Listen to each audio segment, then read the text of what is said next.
आपकी ग्राम सभा मिलकर करेगी और ग्राम सभा कहेगी कि पानी पहले हमारे खेतों में आना चाहिए, हमारे घरों में आना चाहिए, बचेगा तो हम बाहर को देंगे, नहीं तो नहीं देंगे, जाओ घंटा नहीं मिलेगा। अगर इस दिन आपने कहना चालू कर दिया तो सरकार भी आपके पास आएगी और जहां जहां नालियां नहीं बनी है, सिंचाई के लिए पानी नहीं निकल रहा है, वहां नालियां बना के आपके गांवों तक पानी पहुंचाने का प्रयास करेगी।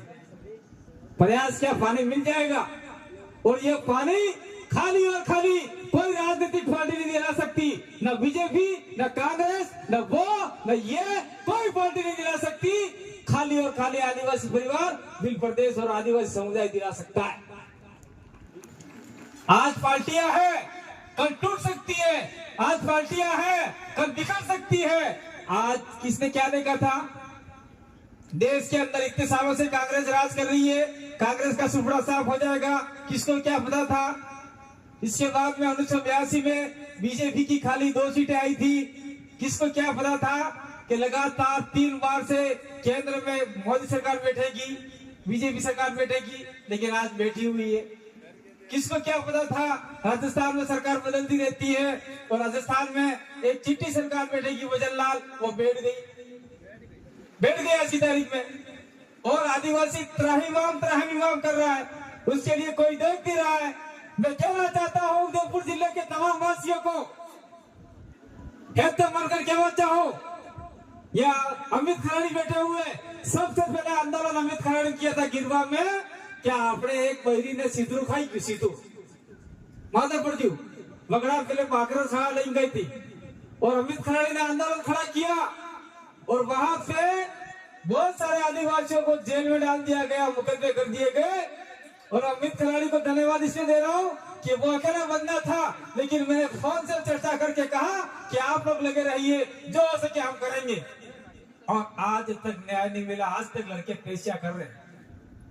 इसी अवध में हमने थलासिया को लेकर, गोगुंदा को लेकर उदयपुर जिला कलेक्ट्रेट पे धरना लगाया, पर कोने तो हो जुरेंगे भाई, कड़े कई खबर से ये धरना है लगाए हैं। ये धरना इसलिए लगाया था कि आदिवासियों की जान बचा पाए, आदिवासियों की स्वाभिमान बचा पाए। और ये तो धरना लगाए 8 मनखन तक खाई क्यों सिद्धरू खाई क्यों? और बावजूद भी मैं एक बहुत बड़ी बात बता के जाना चाहता हूँ आपको, जब आदिवासियों को शेर खा गया, सरकार हो, कलेक्टर हो या कोई भी हो, वो आदिवासियों की जान की कोई कीमत नहीं है। एक कुकड़ा ने कीमत कट ली है, एक बुकड़ा ने कीमत कट ली है। हमारे बीच में ये आफ्ताब मकरानी और ये शायद दो तीन और मकरानी साहब आए हैं, मुस्लिम भाई आए हैं, बकरे ईद के लिए जाते हैं। 1 लाख में बकड़ो મળે, 80,000 में बकड़ो મળે ने આપણે मन का मरी जाए तो कटला आले 50,000, कटला आले 50,000। एक बकड़ा ने कीमत थी कि भी आदिवासी ने कीमत कम है कम है, आपने में ताकत नहीं। अब जिस दिन आदिवासी जाग गया और उदयपुर जाके धरना लगा लिया और उदयपुर पूरे शहर को फुल बना दिया, उस दिन आपके सामने करोड़ों रुपया सरकार लेके आ जाएगी कि आदिवासी उठो, आपका मुआवजा ये रहा, आप जगह खाली करो। ये सरकार को घुट में फैला सकते हैं, ये ताकत आपके अंदर है। ये बात हम आपको बताने के लिए आए हैं। थलासिया में स्याह सुरन खाई क्यों, गोगुंदा में स्याह जड़न खाई क्यों? कोई तैयार नहीं है। और मन्नालाल रावत नाटक कर रहा है, लिखो इसको, इस वीडियो को प्रचार करो, बढ़िया तरीके से आपका ऑनलाइन करो। मन्नालाल रावत भाई है, मैं तो ये मानता हूं, न तो वो मीणा है, न भील है, न आदिवासी है। मन्नालाल रावत उधर के जो जोधपुर साइड के जो रावत है वो ओबीसी रावत है, वो आदिवासी नहीं है, इसलिए वो भीलों का विरोध कर रहा है। क्या वो आदिवासी होता तो अपना विरोध करता? एक भील भाई करे, भील ने विरोध करे, एक मेरा दूसरे मेरे का विरोध करता है, ये घरासिया भी नहीं है। इसीलिए मन्नालाल रावत का कुछ अता पता ही नहीं है। मानगढ़ के पेड़ पर क्या हुआ, किसी दुर्लभ के अंदर क्या हुआ, मंदिर के लिए कौन मरा, कोई खबर नहीं है। और आप लोगों ने उसको चाट खाकर दारू पीकर वोट दे दिया और उसको जिता दिया, और आज आपके पिछवाड़े पे लात मार रहा है।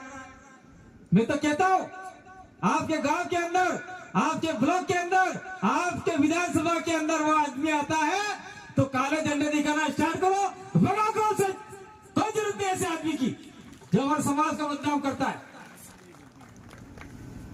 मेरे को अभी सवेरे से आ रहा था, एक भाई ने कहा कि मुझे आपका इंटरव्यू लेना है। मैंने कहा मैं इंटरव्यू नहीं दूंगा। ये शायद हमारे सागवाड़ा के भाई थे। मैं इंटरव्यू नहीं दूंगा। आपको क्यों नहीं दूंगा कि मन्नालाल रावत सही बोल रहा है।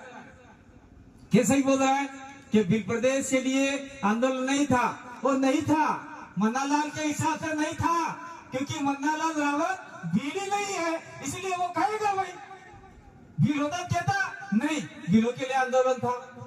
आज देश के आदिवासी सोचते हैं डूंगरपुर, बांसवाड़ा, प्रतापगढ़, उदयपुर, दक्षिण राजस्थान के आदिवासियों की ओर देश के आदिवासी टक की निगाहों से देखे हुए हैं कि यहाँ पर कोई तो है जो आदिवासियों को जगा रहा है। यहाँ स्प्राइट की तरह आदमी आगे बढ़ रहे हैं। आदिवासी को अधिकार को लेके सड़क से लेके संसद तक पहुंच गए, सड़क से लेके विधानसभा तक पहुंच गए।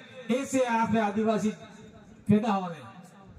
घंटिया भील की संतानें हैं, पूजा भील की संतानें हैं, वीर कालीबाई कलासवा की संतानें हैं। ये सारे आदिवासी अपने आप में एक मुट्ठी में होके लड़ाई लड़ रहे हैं, और हमको भी साथ में जाना चाहिए। आज देश का आदिवासी, चाहे छत्तीसगढ़ का हो, चाहे झारखंड का हो, चाहे उड़ीसा का हो, चाहे नॉर्थ ईस्ट का आदिवासी हो, सारे आदिवासी हमको बुला रहे, आप हमारे इलाके में आओ। हमने कहा कि हमने किसी को नहीं बुलाया, हमें खुद जाग गए, और जागने के बाद में हमने तैयार किया, और तैयार करने के बाद में हमने संसद में भेजे, विधानसभा में भेजे हमारे लोग, और हमारे अधिकारों की आवाज उठा रहे हैं। इसलिए मैं कहना चाहता हूं, अभी ये राजनीतिक मंच नहीं है, ये सामाजिक मंच है। अभी हमारे लोगों ने कहा था आपकी संस्कृति बचाओगे तो आदिवासी जिंदा रहेगा, अगर आपकी संस्कृति खत्म कर दी तो आदिवासी ही खत्म हो जाएगा। फिर कौन सी जल जंगल जमीन, कौन से अधिकार, कौन से आरक्षण के लिए लड़ोगे, सब आपके अधिकारी खत्म कर दिए जाएंगे, तो आपका सारा मामला खत्म हो जाएगा, जीरो हो जाएगा। और मैं कहना चाह रहा हूं कि यहाँ का जो आपका एमडीसी का जो गठन हुआ था, ये हम बैठे हुए परवीन परमार बैठे हुआ है। परवीन परमार ने 2 बार चुनाव लड़े, वो आदिवासी परिवार के साथ में हमारे साथ कंधे से कंधा पहले काम कर रहे थे परवीन परमार, और उसको हमने आगे किया, और वो हाईकोर्ट के अंदर केस लगाया, और केस लगाने के बाद में जब काकी डुंगरी कांड हुआ तब यहाँ से एमडीसी को भगा दिया अजमेर के साइड में, और हाईकोर्ट ने फटकार लगाई सरकार को कि यहाँ की जमीन जो मेवाड़ बिल कोर है, वो जमीन आपके यहाँ के आदिवासियों की है, यहाँ पे राजस्थान पुलिस नहीं ले सकती, और वो जमीन वापिस आपको मिली। और मैं कहना चाहता हूँ यहाँ पर आप लोगों सबको, अगर आपके बच्चे पढ़ाते हो तो सरकार को कह दो कि एमडीसी के अंदर यहाँ का स्थानीय आदिवासी के साथ में, हमारे साथ में जो रह रहा है, उनकी भर्ती होनी चाहिए। बाहर के लोगों को पेड करो, और जो यहाँ भर्ती करने आए उसको भगाओ यहाँ से, कोई जरूरत नहीं है। यहाँ पर आपके बच्चे नौकरी के लिए दूसरी जगह जाए, परीक्षा देने के लिए दूसरी जगह जाए। कल परसों देख लो, सलूमर के अंदर 4-5 बच्चे एक्सीडेंट के साथ में मर गए। क्या दिया सरकार ने? 1 रुपया ने आज भी फूटी कोड़े ने आज जी। स्थिति बहुत खराब है हमारी। और मान लो इस जगह पर कोई गैर आदिवासी मर जाता, बच्चा मर जाता, हम किसी जाति समाज के दुश्मन नहीं है, लेकिन इस जगह पर कोई गैर आदिवासी मर जाता तो सरकार दौड़ के आती, 1 करोड़ रुपया सरकारी नौकरी, 50 लाख रुपया सरकारी नौकरी। आदिवासी मर गया, फोकट का मर गया, मरने दो सालों, क्या फर्क पड़ता है? क्या हम इसी लायक हैं? या हम एकता में आएंगे, लड़ाई लड़ेंगे?